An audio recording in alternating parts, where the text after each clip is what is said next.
Sup, it's Hallie. Welcome back to Pokemon Hunter 2. When we last left off, we were in the swamp. As you can see, this is not the swamp. Between sessions, I did the thing that I said I would probably forget to do hilariously, so I guess it's not so hilarious. I looked up where I was missing books, and now we gotta go get them. Yup, that's what we gotta do. I missed 2 of them. They are both in beast sections, so at least that, I guess. But that's not super great because, you know, we gotta go out there and do the thing, and that's gonna take time. So I figure, in the meantime, I can probably just blather about the progress I'm making on the first game, because I'm still doing that. That's still a thing that's happening. Ow, guy. That was painful. Stop it. Ow, you like took a ton of damage from that. We'll have to hit up the Restore Stone on our way back. But anyway. Oh, goodness. Oh, we got Mankied. I'm trying to get Rhyhorn more experience, so I don't have to worry about that as well. Mankey down. But hey, look, the thing is working. It even knew that I got Mankey. Oh, what was I gonna say? Alright. So, the first game, it is well on its way, but there's still a long way to go, unfortunately. I finished my revisions to the cave and the mountain. Oh, goodness. Mouth. Leave me alone. And I just started working on the town. I finished remodeling Base Town, and it looks a bit better, I think. It's still not going to be like a spectacular, amazing town, because, like, you kind of got to go custom graphics to achieve anything really worthwhile on that front. Like, there's only so much the RTP can do.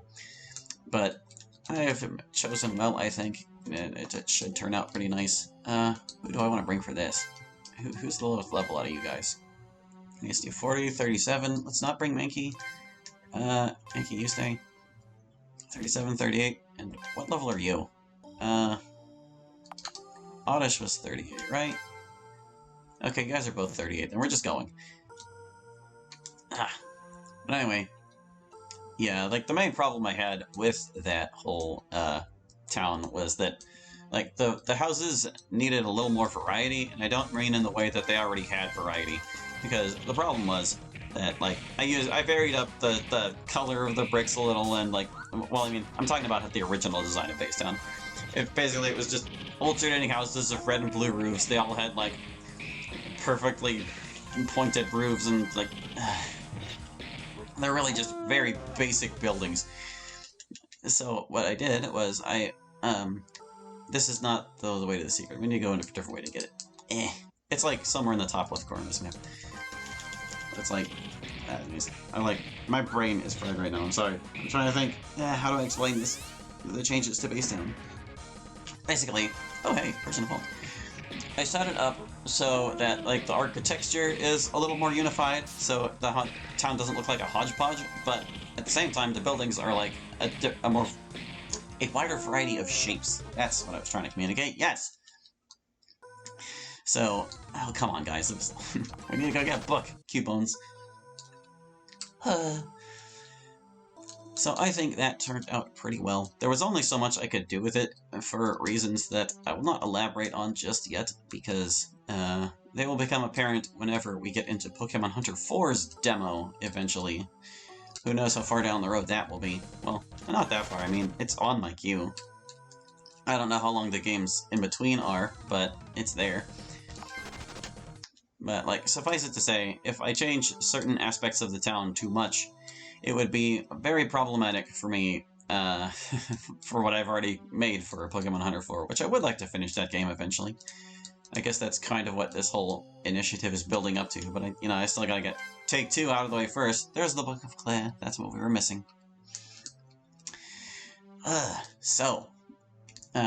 With the limitations I had for where I could change buildings, I put them to the best use that I could.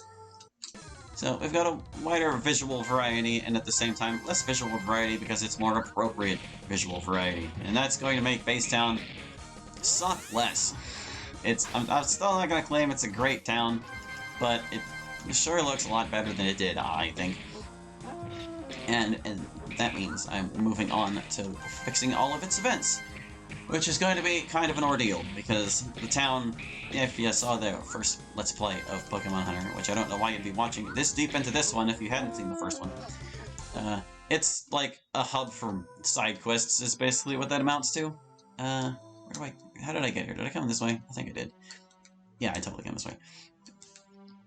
But yeah, that's a ton of events to have to change and account for, because like with the game being open world now, there's no guarantee of when exactly the town is going to be opening up. So I kind of need to figure out a time passing mechanic of sorts. I've already kind of got it in place, because basically every boss that you clear, every boss and mini-boss adds to your progress counter, and your progress counter kind of determines how long it takes things to happen. Like, even though you can do the areas in any order, in Pokémon Hunter 1 now, certain events will still take place depending on how much progress you've made. Like, in the original game, after you beat Venusaur was when the town rabbled and complained to the Pathfinder. So now, it's after you've beaten 8 of your targets, which is half of them, that's when the town will rabble, whether you've... well, if you haven't saved them yet. If you save them before that, they will have no reason to rabble. But also, if you defeat the boss of the castle before then, it actually forces them back into hiding in the town itself. Oh, wait, where am I going? I need to go this way. To the field. Yeah, it forces them back out into the town because the monsters from the castle actually become common encounters in the central area where everyone was originally hiding. So yeah. And also, whenever you rescued the town initially, the Area 5 monsters will be in that space as well. So there's kind of a lot of logistics to figure out. It's like, I want there to be time that's like mandatory to pass between side quests, so you don't do one piece of it and then you can just start the next piece immediately if you haven't caught up on it. It's already kind of... Can I please stop hitting Mankeys? It's already kind of that way in the original. If you slack off on your side quests, you can do them all at once you've hit Area 8 regardless, because like there are no further barriers. But in this one, since there's any possible time that you could beat the town, even immediately, if you, like, level up your characters enough, I need to rejigger that so that the side quests become available in a sane and linear fashion. So, I need to figure that out. I'm still trying to work out how.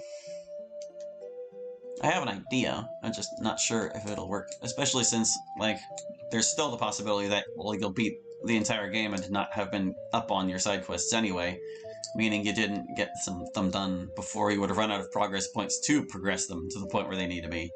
Like, not really a side quest, but for example, the forest of the original gradually grows back into a forest from being a swamp and such. I'm gonna leave this stone here.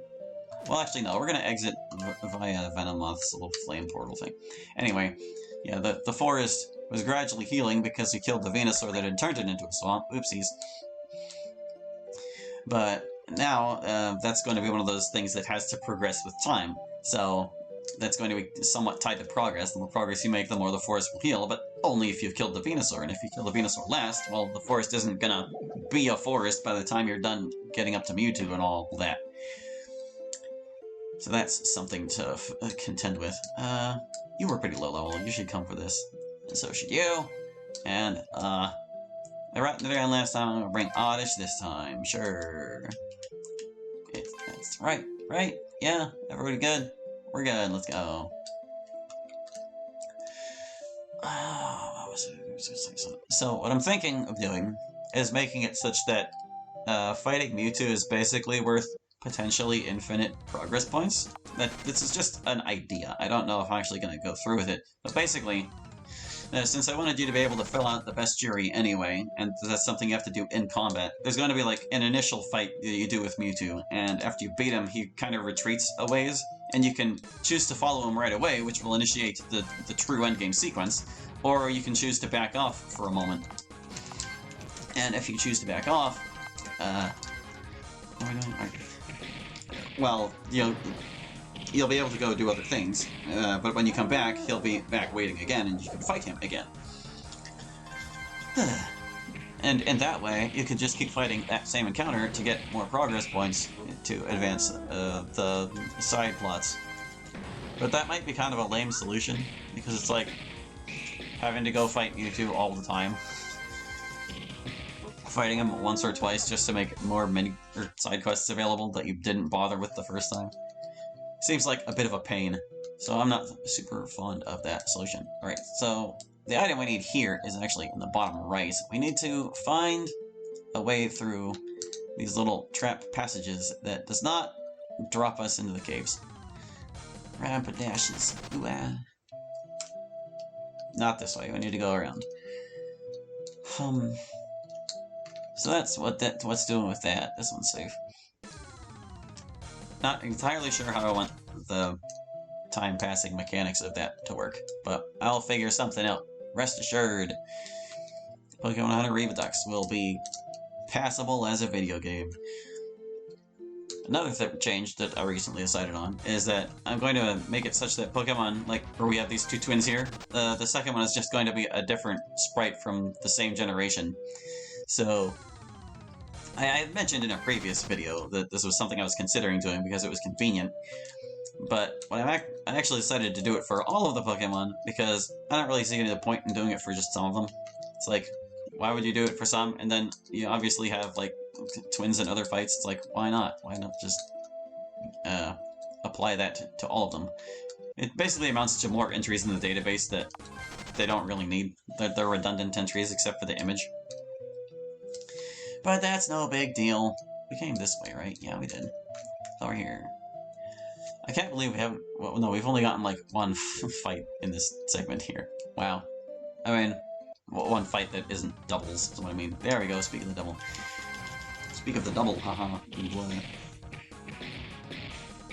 But yeah, but, like, the problem with making all these Pokemon that have different sprites so that they're never quite exactly visually the same is that it's going to stretch out the database, but it's also going to result in all these extra entries that are pushing established entries further down. I'm confident that I mentioned in the past that the database in RPG Maker remembers where something is, not where something gets pushed to.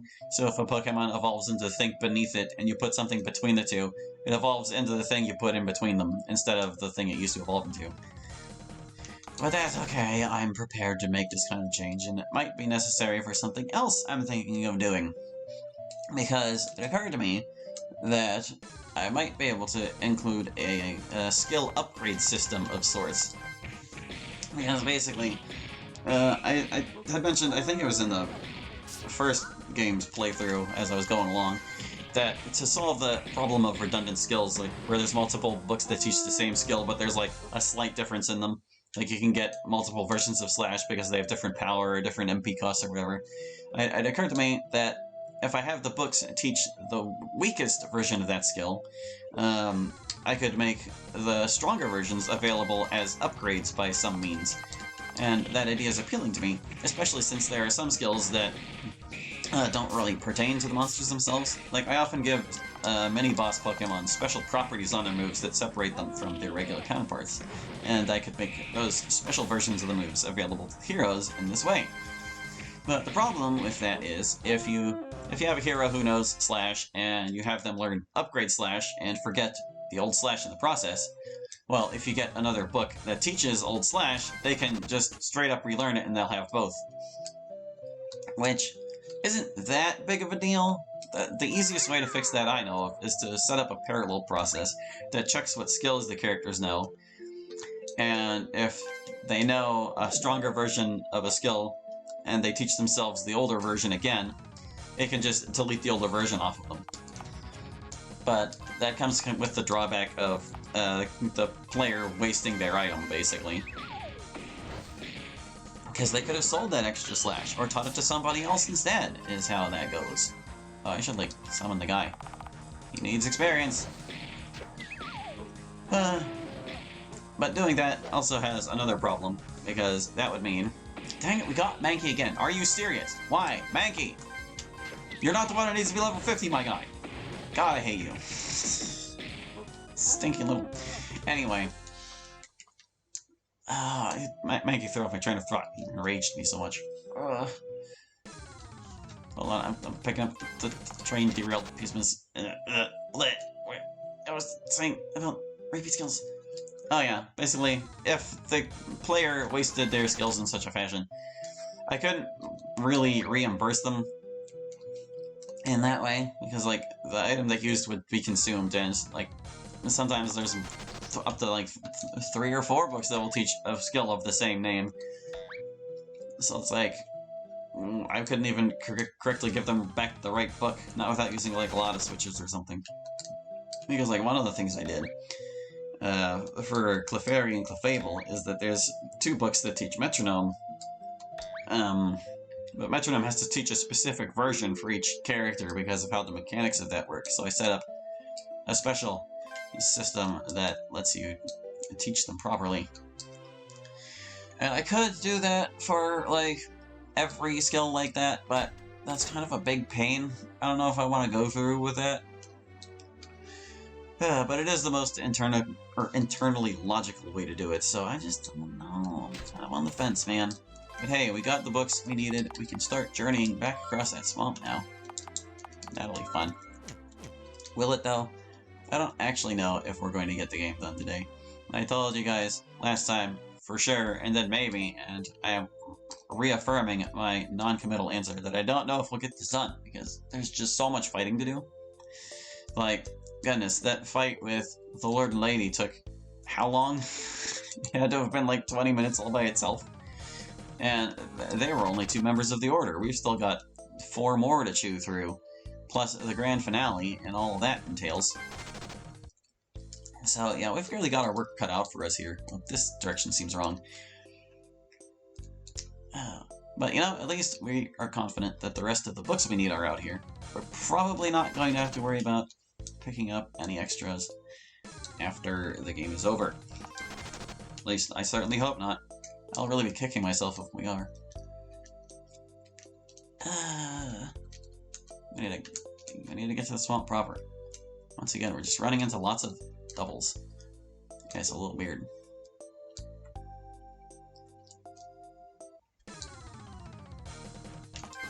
Bug off, Venonats.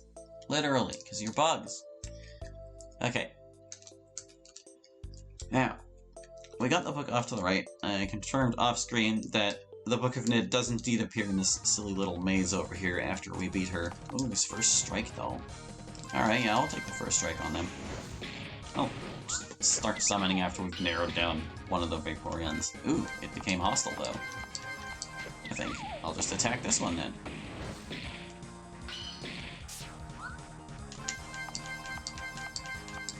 And I guess the other one was too dizzy to attack because it didn't do anything that round. Oh gosh, we're just stuffing it with problems. Having a rough time there, Vaporeon. We just dunked on these guys. Oh. I've never seen that happen before. It shook it off and became hostile again immediately. Wow. I honestly did not know that was possible. We just saw it under the hood of RPG Maker a little bit there. That's the order of operations before our very eyes. Cubone, you're not the one, but that's okay because we can try again when it's you. Also, I should probably stop slamming this thing so that we have a chance to get Rhyhorn in here. We'll make sure he's actually in before we do the thing. Come on. God damn it. Mankey, you are not wanted. Why? Why? The game knows what I'm trying to do, and it hates me. That's all I can say. It just plain hates me.